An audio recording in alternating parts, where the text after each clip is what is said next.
Hello friends, here again I have come up with one more video in molecular technology. This time we will see regarding nucleic acid extraction.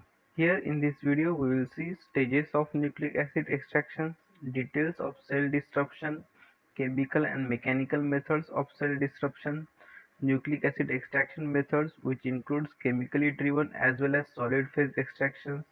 We will also review various devices used in nucleic acid extraction, including automated liquid handling robots and cartridge-based or microfluidics-based devices. Implementation of extraction protocol in portable devices and its limitation, and challenges for implementation of POC in diagnostics tools. So for convenience purpose, this topic we have divided into two videos. The first video will include the stages of nucleic acid extraction, details of cell disruptions, and chemically driven methods of nucleic acid extractions. The rest of the things will be covered in the second part of the video. So first of all, let us start with nucleic acid extraction. Nucleic acid isolation or purification of nucleic acid from samples using a combination of physical and chemical methods. Currently, it is a routine procedure in molecular biology or forensic analysis. Extraction of DNA, RNA or total nucleic acids from samples such as blood, cultured cells, microbes or plants and animal tissue is critical to the success of many experiments. Purity and yield of the extracted nucleic acids are key to performance in downstream applications such as PCR and sequencing. During purification, samples all progress through a common set of manipulations such as cell lysis, clearing, inactivation of nucleases, nucleic acid binding, washing, and elution. Optimization of extraction methodologies is key for success, especially with challenging sample types and demanding downstream applications. The target nucleic acid should be purified free of contaminants including protein, other cellular components, and undesired nucleic acids. Most nucleic acid extraction methods purify nucleic acids away from other cellular material by binding the nucleic acid to a solid support such as silica or cellulose. Purifying the extracted nucleic acid away from contaminants by washing and then eluting the purified nucleic acid into water or buffer.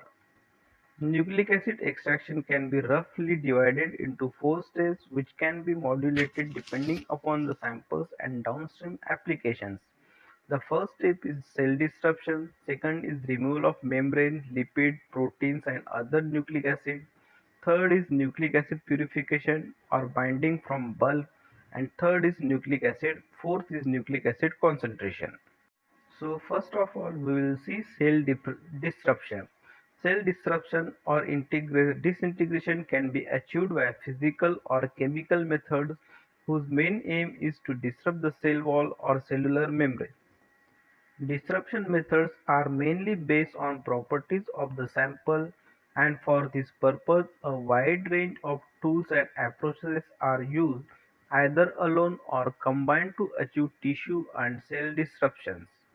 Lytic enzymes, chaotropic agents, and different types of detergents are the main components of the chemical lysis, while mechanical methods disrupt the cells by grinding, shearing, bead beating, and shocking.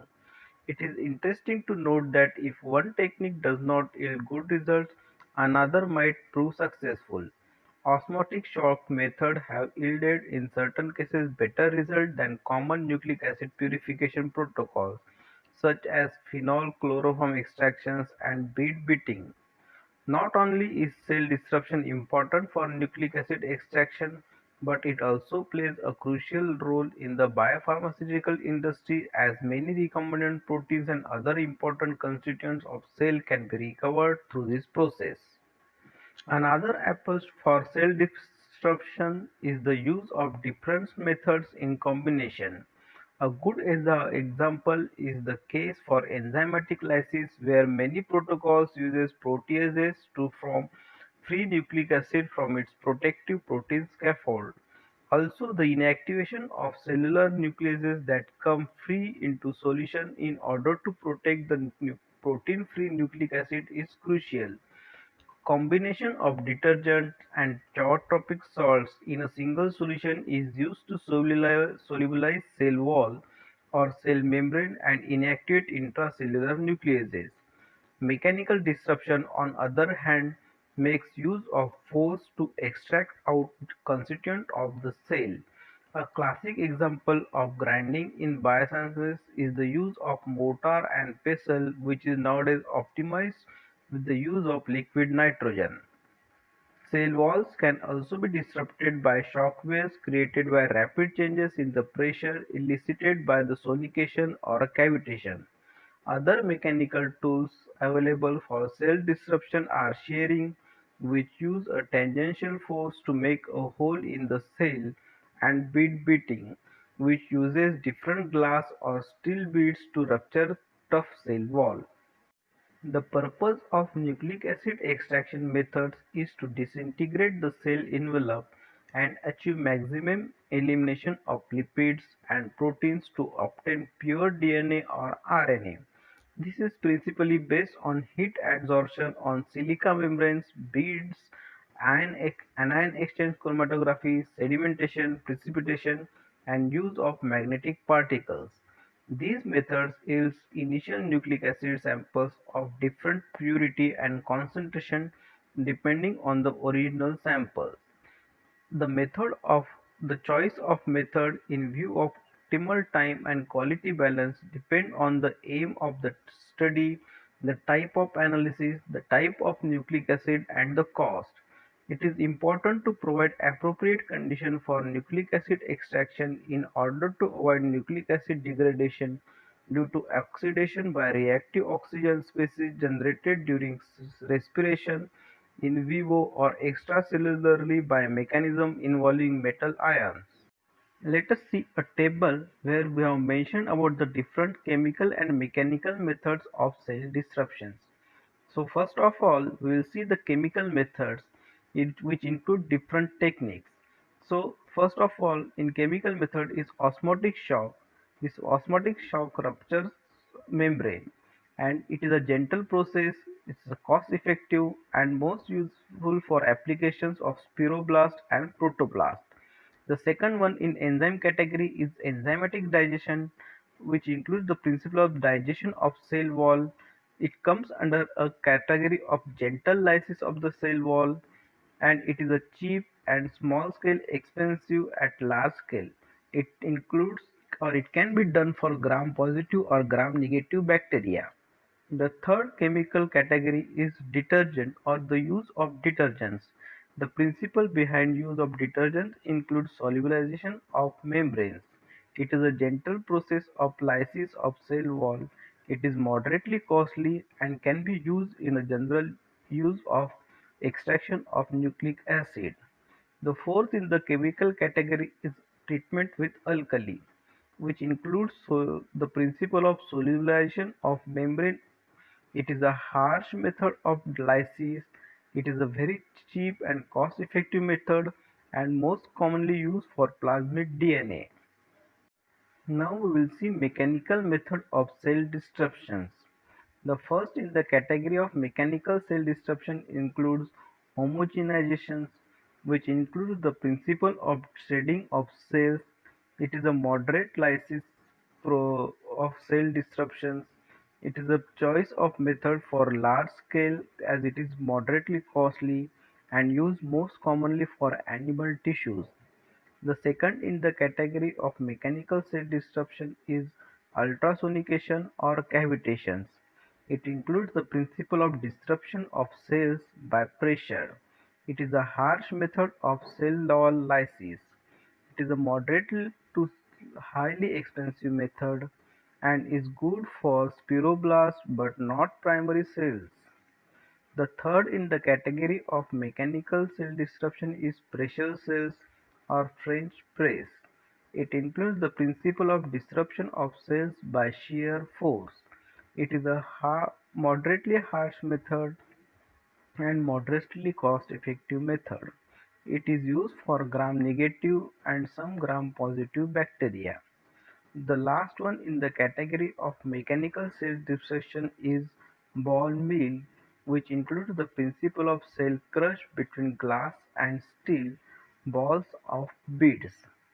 It is a moderately harsh method of cell lysis. It is a very cheap and cost-effective method and most commonly used for bacteria, yeast, microalgae, and unicellular animal cells. Nucleic acid extraction methods encompasses extraction of both DNA and RNA but can be more broadly characterized into chemically driven or solid phase methods. Both contain the four steps mentioned earlier. Here we will review the working principle and rationale for all the main methods used nowadays in the biological and medical sciences. Since molecular diagnostics rely heavily on techniques that start with nucleic acid extraction, we will also discuss some of the basic features of devices available for POC diagnostic, culminating the challenges and limitations of adopting nucleic acid extraction methods to point-of-care diagnostic tests. We'll also discuss some cartridge-based models in this video. So first of all, we will start with the chemically driven methods of nucleic acid extractions. These methods rely on biochemical properties of the cellular component to elicit the desired molecular separations and might exhibit preferences on exclusivity in extracting DNA or RNA depending on its intrinsic characteristics. So first in the category is the cesium chloride gradient centrifugation with ethidium bromide. Here this technique is mainly based on the phenomenon of bind and specific density. The basic mechanism by which ethidium bromide separates these two mass molecules is decreasing the bind density of comparatively linear molecules. The advantage of this method is it gives high purity and yield of DNA and RNA. It is the disadvantage behind this method is it is a laborious and time consuming as well as a costly method of nucleic acid extraction. The second method here we will discuss is about guanidinium thiocyanate phenol chloroform extraction. A guanidinium thionate phenol chloroform mixture allows for RNA extraction in a single-step procedure. The basic principle of this method is the separation of RNA from DNA and proteins after extraction with an acidic solution followed by centrifugation. This advantage of this method is it yields high purity and yield of DNA and RNA.